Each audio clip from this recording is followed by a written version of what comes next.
전쟁 추경 예산 왜 중국에 몰렸는지 아십니까? 이 사람들이 6월 3일 투표합니다. 오늘은 숫자로만 이야기하겠습니다. 전쟁 추경에서 시작해서 짐 캐리 논란, 중국 예산 집중, 외국인 투표권, 그리고 상호주의까지 각각 따로 보면 별개의 이야기처럼 보입니다. 그런데 연결해보면 하나의 그림이 됩니다. 끝까지 보시면 그 그림이 보이실 겁니다. 2026년 4월 정부가 추가 경정 예산을 편성했습니다. 총 규모 26조 2천억 원입니다. 중동 전쟁으로 국제 유가가 치솟자 서민 경제를 지키기 위한 긴급 예산입니다. 재원은 초과 세수 25조 2천억 원과 기금 1조 원, 국채 발행 없이 편성한 점은 주목할 만합니다. 26조 중 핵심은 소득 하위 70%, 약 3,577만 명에게 지급하는 고유가 피해 지원금입니다. 1인당 10만 원에서 최대 60만 원까지 차등 지급됩니다. 그런데 이 26조 예산 심사 과정에서 306억짜리 항목 하나가 나라를 뒤집어 놨습니다. 문화체육관광부 소관 외래 관광객 유치 마케팅 활성화 지원 사업입니다. 이 예산 당신의 세금으로 만든 겁니다. 그런데 이 306억, 왜 하필 약 80%가 중국 시장에 몰렸을까요? 여기서부터가 진짜 이야기입니다. 306억이 어떻게 구성되어 있는지 먼저 보겠습니다.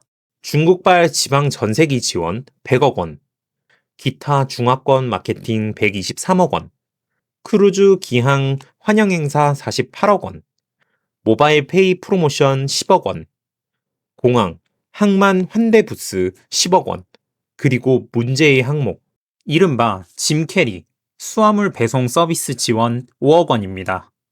공항에서 숙소까지 중국인 관광객 짐을 대신 옮겨주는 서비스입니다. 전체 예산의 약 80%가 중국 시장을 겨냥하고 있습니다. 사업명은 중화권 시장 유치 확대지만 정부가 국회에 제출한 축에는 중국인 관광객 50만 명 추가 유입이었습니다. 재원은 결국 국내 납세자 부담입니다. 먼저 4월 6일 월요일 국회 문화체육관광위원회 전체 회의가 열렸습니다. 문체부 소관 추경안 중 중화권 시장 유치 확대 사업에서 25억 원이 감액 의결됐습니다. 논란의 상징이었던 짐캐리 서비스 5억 원은 전액 삭감됐고 크루즈 기항 환영 행사 16억 원, 모바일 페이 프로모션 4억 원이 함께 감액됐습니다. 이렇게 281억 원으로 줄어든 안이 예산 결산 특별위원회로 넘어갔습니다. 이튿날인 4월 7일 오후 청와대 여야정 민생경제협의체가 열렸습니다. 국민의힘 장동혁 대표가 이재명 대통령 면전에서 직접 문제를 제기했습니다.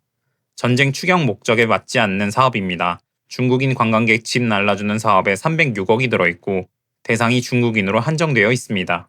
이재명 대통령이 받아쳤습니다. 설마 중국 사람만 지원할 리 있겠어요? 중국 사람으로 돼 있으면 그거 삭감하십시오. 그런데 내가 보기엔 그럴 일은 없을 것 같아요. 이것도 팩트에 관한 문제입니다. 같은 날 오후 예산결산특별위원회 1차 회의가 열렸습니다. 조은희 의원이 김민석 국무총리에게 직접 질의했습니다. 문체부의 기존 본 예산 중화권 마케팅 항목과 비교하면 이번 추경 원안이 본 예산의 657% 수준, 그러니까 약 6.57배에 달한다는 겁니다. 본 예산 46억 원짜리 항목이 추경에서 306억 원으로 늘어난 겁니다. 이튿날인 4월 8일 예결위 2차 회의에서 정부가 직접 반박에 나섰습니다. 최희영 문체부 장관이 먼저 해명했습니다. 중국발 전세기 100억 원은 관광상품 개발 사업이다. 한국관광공사를 통해 여행사에 지급되는 것이지 중국 관광객에게 1인당 40만 원을 직접 지원하는 게 아니다. 박홍근 기획예산처 장관은 더 강하게 반박했습니다. 1인당 40만 원 직접 지원은 정부 안에 결코 편성돼 있지 않다. 의도적 왜곡이다. 야당과 정부 양측 주장이 이틀에 걸쳐 정면으로 충돌한 겁니다. 4월 10일 본 회의 최종 통과 금액은 281억 원입니다. 306억에서 25억이 빠졌습니다. 삭감 비율 8%, 통과 비율 92%입니다. 짐 캐리는 삭제됐습니다. 그런데 중국 시장을 겨냥한 나머지 예산 281억은 그대로 통과됐습니다. 당신의 세금입니다. 왜 이렇게 됐는지 숫자가 설명합니다. 여기서 질문이 하나 생깁니다. 전쟁 위기 상황에 편성한 추경인데 왜 외국인 관광객 유치 예산이 들어갔을까요? 그것도 약 80%가 중국 단일 시장에 집중됐을까요? 다만 미리 짚어둘 게 있습니다. 관광 예산이 중국에 집중된 것과 국내 외국인 유권자 구성 사이에 직접적인 인과관계가 확인된 것은 아닙니다. 두 사실을 나란히 놓고 보시면 됩니다. 먼저 정부 측 답변부터 보겠습니다. 4월 7일 예결위에서 최희영 문체부 장관은 이렇게 설명했습니다. 비상 상황에서 외래 관광은 외화를 벌고 내수를 활성화시킬 수 있는 핵심 산업입니다. 거리가 가깝고 인구가 많은 중국은 우리가 선제적으로 대응해야 되는 가장 중요한 시장입니다. 여당 김현정 의원은 구체적인 숫자로 뒷받침했습니다. 2025년 외래 관광객 1,894만 명 중 중국 관광객이 548만 명, 약 29%로 단일 국적 최대 규모입니다. 1인당 평균 지출액도 1,503달러, 전체 관광객 평균 1,327달러보다 높습니다. 방한 외래 관광객 추이를 보면 정부 입장이 더 분명해집니다. 2020년 252만 명에서 2021년 97만 명까지 떨어졌던 외래 관광객이 2022년 320만, 2023년 1103만, 2024년 1637만, 그리고 2025년 1894만 명까지 회복했습니다. 4년 만에 약 19배 회복한 V자 곡선입니다.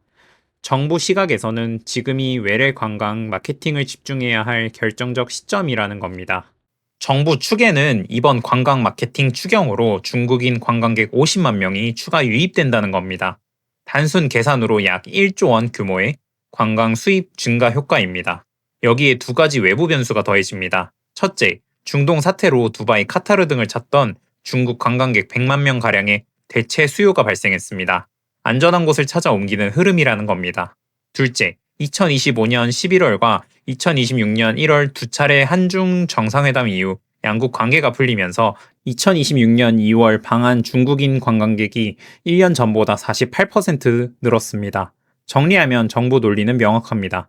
가장 큰 시장이고 지출액이 높고 대체 수요까지 있으니 중국에 집중하는 게 합리적이라는 겁니다. 그런데 한 가지 짚어볼 게 남습니다. 2025년 외래 관광객 1,894만 명 중 중국 비중은 약 29%입니다. 일본이 19%, 대만 10%, 미국 8%, 홍콩 3%로 뒤를 잇습니다. 그런데 본 회의를 통과한 281억의 세부를 보면 중국 시장 홍보 마케팅에 직접 배정된 예산이 208억, 약 74%입니다. 비례 배분이었다면 중국의 약 82억 정도가 적정 수준입니다. 실제는 208억, 즉 비중 대비 약 2.55배 과집중입니다. 여기에 크루즈 기항 환영 행사 32억, 모바일 페이 프로모션 6억도 실질 수혜 대상이 중화권입니다. 이 둘까지 합치면 사실상 281억 전체가 중국 마케팅을 위한 추경이 됩니다. 정부 논리가 왜 중국 시장이 중요한가는 설명하지만 왜 74%여야 하는가는 따로 답이 필요한 부분입니다. 그런데 여기서 또 다른 숫자가 등장합니다. 예산이 왜 하필 중국에 집중되는지 다른 각도에서 설명이 가능한 데이터가 있습니다. 국내 외국인 유권자 통계입니다.